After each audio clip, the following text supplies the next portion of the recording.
नमस्कार. तेजस हाऊसमध्ये तुम्हा सगळ्यांचं मनापासून स्वागत. पाण्याचा एक थेंब चिखलात पडला तर तो संपतो, हातावर पडला तर चमकतो, शिंपल्यात पडला तर मोती होतो.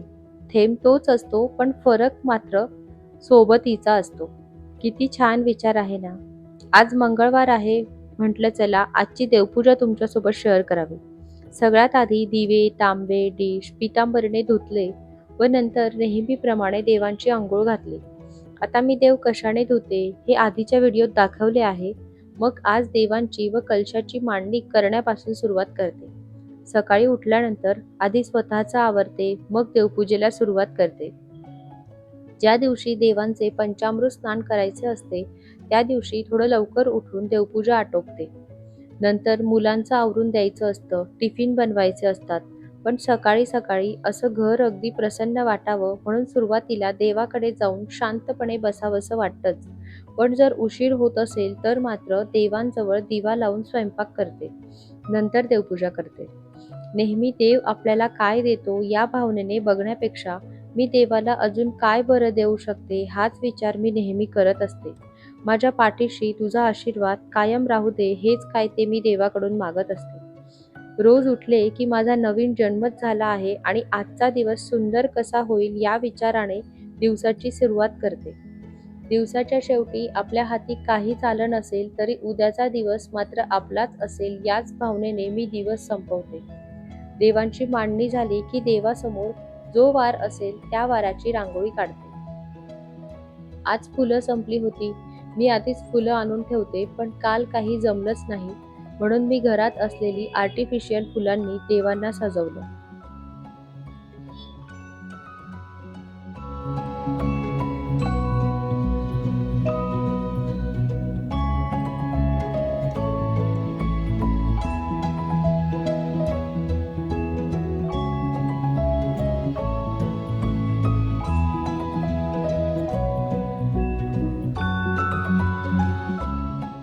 देवपूजा झाली की लगेच स्वयंपाक करते. आज स्वयंपाकात शेवग्याच्या शेंगांचं वरण आणि भात करणार होते. जर असं वरण केलं तर वेगळी भाजी करावीच लागत नाही, कारण त्यातच मी शेंगा ॲड केलेल्या असतात आणि ते वरण पोळीसोबत पण खूप छान लागतं.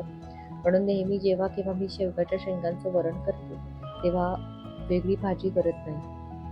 आता इथे कुकर लावून झाला. मुलाचा टिफिन बनवला. आज टिफिनमध्ये बटाट्याची भाजी, पोळी आणि सॅलड दिलं होतं. त्याची स्कूल आधी असते, नंतर मुलीची स्कूल असते. मग तिच्यासाठी मी नाचणीचे डोसे आणि सॅलड दिले होते. इथे मिस्टरांचा पण टिफिन रेडी झाला. तो पॅक केला.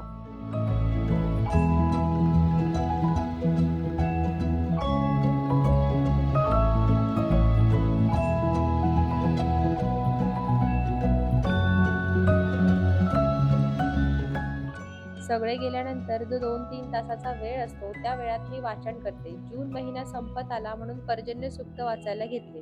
यात सांगितले आहे, जेव्हा पर्जन्य देव प्रसन्न होतात तेव्हा जमिनीवर सगळीकडे हिरवळ होते. जमिनीत पेरलेल्या बियांची रोपं होतात. संपूर्ण जीवन अगदी खुलून जातं. त्यांनी दिलेला पाऊस हे फक्त पाणी नसून त्यांचा आशीर्वाद असतो. पर्जन्य देव आपल्याला सांगतात, ही धरती माता आपल्या आई समान आहे असं समजा. तेव्हा पाऊस तिची कृपा बनून येईल. मला वाटलं नाही, पण आज सकाळीच 11 नंतर इतका पाऊस झाला की सगळीकडे हिरवळ पसरली. झाडं जणू स्वच्छ धुवून निघाली होती. वातावरण अगदी छान झालं होतं. चला, मुलीला स्कूलमधून आणायची वेळ झाली. पुन्हा भेटूया. बाय.